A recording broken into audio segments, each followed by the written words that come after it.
Hello, this is Matt on the Moon Lambeau channel. XRP will basically glue all of the money in the world together.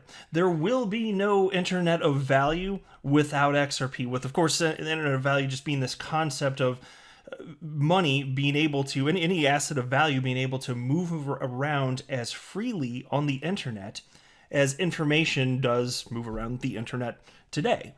And so right now, the only cryptocurrency that is being positioned for such a use case, just think of it, XRP effectively as a bridge currency. The only cryptocurrency being positioned for that is XRP. And if XRP ends up not being the winner, oh, well, okay. I mean, if something else comes along, then I'll talk about it on the channel, because if there's another horse in the race, well, maybe I'll bet on both. I'm just not seeing another one for this particular use case. But even if it's not XRP for some unforeseen reason, you need to have a bridge currency. You need to have a technologically sufficient decentralized cryptocurrency with an open market price. And all of those things matter. The technological attributes, absolutely. But if you don't have an asset that's decentralized, that has its own open market price, you're going to have trust issues. You can't have a centralized a cryptocurrency, a stable coin, a bank coin, anything like that, fulfilling this particular role.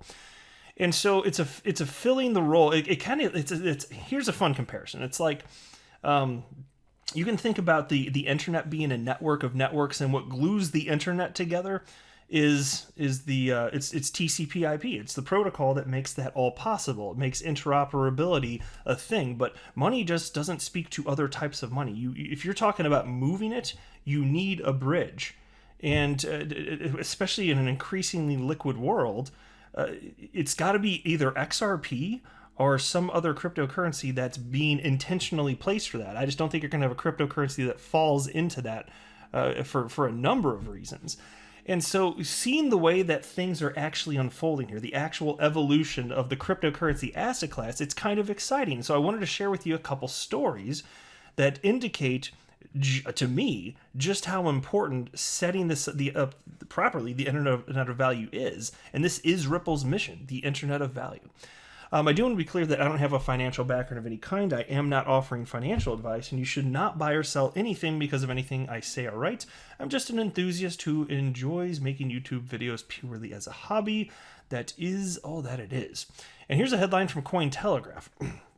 1 billion people will store life savings on their phone in Bitcoin by 2026, says MicroStrategy CEO. Now, look, as far as whether or not it's specifically Bitcoin, this or that, like, I think there's going to be all sorts of different assets that are going to be comprised of, individuals' portfolios. But to me, that just amplifies the need to have a bridge here.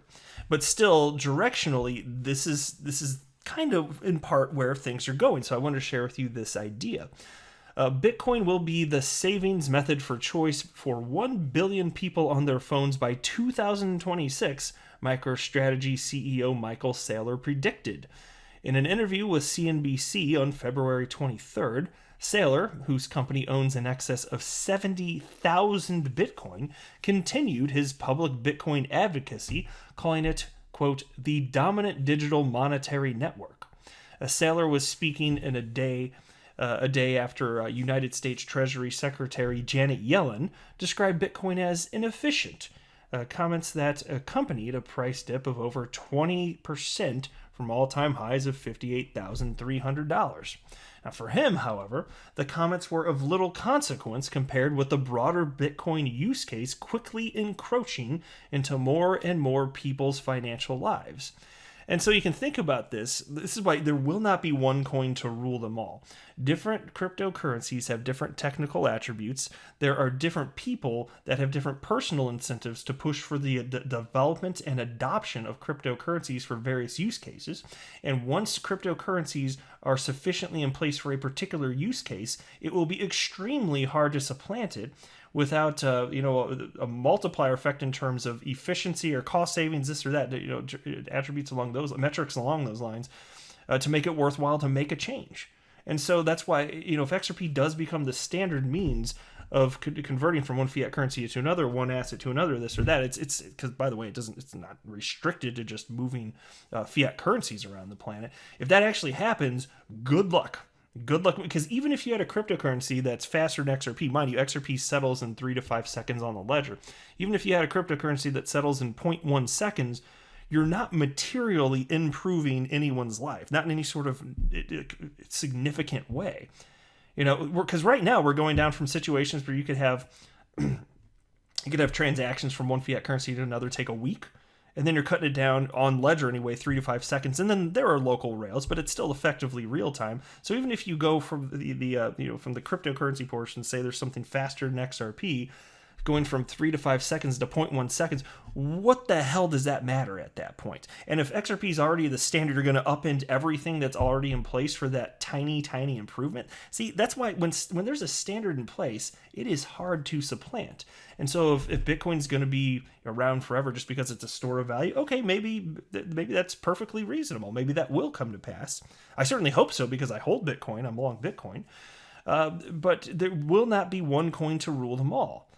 For technological reasons and for personal motivational reasons, geopolitical differences with incentives behind various cryptocurrencies, the list goes on and on.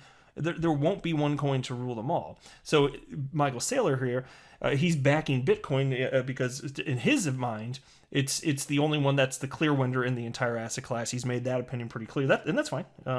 Maybe he's right, maybe he's not. The high top. I will say this in general. I think that fundamentals don't matter to the vast majority of speculators, but it's still a voting mechanism in terms of how you have the ranking of market caps. A small percentage of people are kind of voting to get things to the top, and then people chase green candles. And so to some degree that does kind of matter. And so in theory, the closer to the top cryptocurrency is in terms of market cap, in theory, the safer the bet it's supposed to be. I only buy that to a certain degree. Like investing in crypto, it's just inherently risky. And I think the top 10 cryptocurrencies, even fast forward a decade or two, is probably going to look very different than it looks today. Hell, Dogecoin was in the top 10 last week or 2 weeks ago, whatever it was. So I'm kind of like, not completely sold on that particular concept. But anyway, moving on here.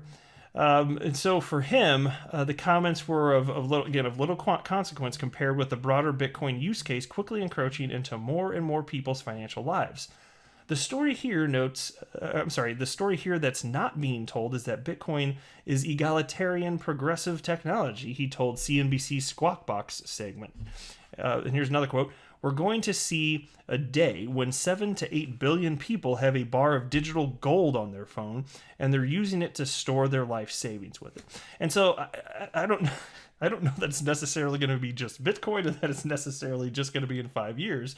But as far as the idea of people engaging in self-custody in a way that's somewhat foreign in today's world, I could see something like that. I also think there will be a bunch of people that don't want that type of responsibility and will want banks to have the legal right to custody on their behalf and have it all be insured in some way so that you can sleep easy at night, just like you can with a checking account. People, at least in the United States, I don't think they're living in fear that the money in their checking account is going to go away. As if you could do something like that. But then you still have this issue where different people have different assets all over the world, different fiat currencies. Fiat currencies are not going away. And so you still need to bridge all of them. And so as you get to this world where there are just going to be these digital wallets, especially with the advent of central bank digital currencies, that's just going to spur this along. People get used to the idea of digital wallets. It still all needs to interoperate, and it simply cannot without a bridge currency. And so it's either going to be XRP or something else is going to come out of left field and take over, in which case, hopefully I can, since I'm in the space, I'll know about it sooner than later, and I'll talk about it here. I'll be like, hey, there's another horse in the race, and I'll let you guys know. I'd probably bet on it if it looked like a reasonable bet. But that's not the case right now. It really is just XRP being positioned for this. So anyway, continuing, he cited Bitcoin's 12-year race to become a $1 trillion asset, 2 to 4 times quicker than technology giants such as Amazon, Google, and Apple. So the world needs this thing, and I think you can expect that we'll have 1 billion people storing their value, in essence, a savings account on a mobile device within 5 years, and they're going to want to use something like Bitcoin, he added.